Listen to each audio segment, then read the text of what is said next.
আসসালামু আলাইকুম। বর্তমান সময়ে অ্যাপল খুব জনপ্রিয় একটা মোবাইল ব্র্যান্ড, কেননা তারা নাম্বার সিরিজের মাধ্যমে তাদের কনজিউমারদের মন দখল করে ফেলেছে।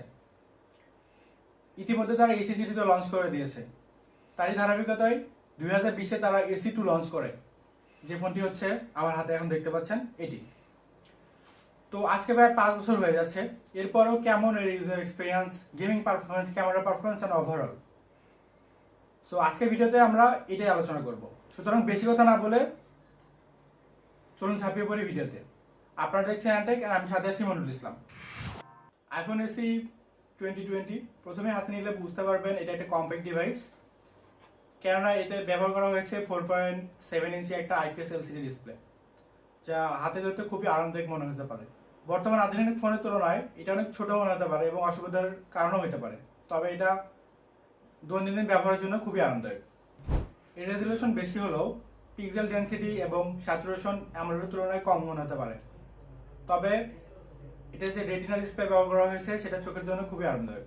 যদিও ডিরেক্ট সানরাইজে এটা একটু কষ্টদায়ক হয় সূর্যের নিচে দেখতে, তবে রাতের বেলাতে তেমন কোনো সমস্যা ফেস করিনি আমরা। এই ফোনটিতে 12 মেগাপিক্সেলের একটা ক্যামেরা সেন্সর ব্যবহার করা হয়েছে, যার অ্যাপারচার 1.8। যদিও এটা আইফোন 8-এর সেম ক্যামেরা সেন্সর ব্যবহার করা হয়েছে, যার মাধ্যমে আপনি দিনের বেলাতে প্রপার আলোতে ভালো ছবি তুলতে পারবেন, যা রেডি টু সোশ্যাল মিডিয়া। তবে যদি আপনি প্রফেশনাল লেভেলের ছবি তুলতে চান সেক্ষেত্রে মনে হয় একটু ডিসঅ্যাপয়েন্টেড হবেন। 12 মেগাপিক্সেলের ক্যামেরাটির মাধ্যমে আপনি 4K-তে ভিডিও রেকর্ড করতে পারবেন। যদিও এটা বয়স অনেক পুরনো, তবে এখনও আগের মতো সেম কোয়ালিটি ভিডিও আপনারা ক্যাপচার করতে পারবেন, যা মোটামুটি সোশ্যাল মিডিয়াতে আপলোড থেকে শুরু করে শেয়ারিং সব কিছুই করতে পারবেন। সামনে সেলফি ক্যামেরা হিসেবে ব্যবহার করা হয়েছে 7 মেগাপিক্সেল একটা ক্যামেরা, যেটা দ্বারা আপনারা খুব ভালো মানের ছবি উঠাতে পারবেন। আর এই ক্যামেরাটির মাধ্যমে আপনারা 1080p সর্বোচ্চ ভিডিও করতে পারবেন, যা মোটামুটি কাজ চলে যায় আর কি। ভিডিও কলিং থেকে শুরু করে টুকটাক ইনফরমেটিভ ভিডিও আপনারা ক্যাপচার করতে পারবেন। 5 বছর পরও এটার কোয়ালিটি মোটামুটি ভালোর দিকে। এতে ব্যবহার করা হয়েছে 1821 মিলিঅ্যাম্পিয়ার একটা ব্যাটারি এবং সাথে চার্জিং হিসেবে থাকছে 18 ওয়াটের ফাস্ট চার্জিং। যদি এটা ফাস্ট চার্জিং ধরা যায় না, নর্মাল চার্জিং 18 ওয়াট। তো আজকের দিনে দাঁড়িয়েও মোটামুটি 5 বছর পরেও এটার ব্যাটারি ব্যাকআপ যথেষ্ট ভালোর দিকে।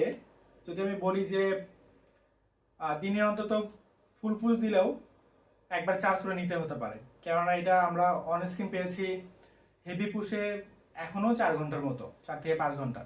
আর যদি নর্মাল ইউজ করা হয় সেক্ষেত্রে পুরো দিন চলে যাবে। এখন আমরা কথা হলো পারফরমেন্স নিয়ে। এই ফোনটিতে অ্যাপল A13 বায়োনিক প্রসেসরটি ব্যবহার করা হয়েছে। অ্যাপলের কড়া অপটিমাইজেশন এবং এই পাওয়ারফুল সিপিউর কম্বিনেশনটা দুর্দান্ত পারফর্ম করে। ইভেন এখনও 5 বছর পরেও আমরা সেম পারফরমেন্সই পাচ্ছি, কারণ এই দুটো কম্বিনেশনের সফটওয়্যার অপটিমাইজেশন এবং মাল্টিটাস্কিং গেমিং সব কিছু স্মুথলি রান করে, ইভেন এখনও করতেছে। কেন আমরা জানি চিরাচরিতভাবে স্ন্যাপড্রাগন কিংবা মিডিয়াটেকের থেকে অ্যাপল বায়োনিক সিরিজের প্রসেসরগুলো অনেক বেশি এগিয়ে। ইভেন দীর্ঘদিন ব্যবহার করার জন্য এটা খুবই রিলায়েবল। এখন আসছি মূল আলোচনায়। এই ফোনটা কারা পারচেস করবে?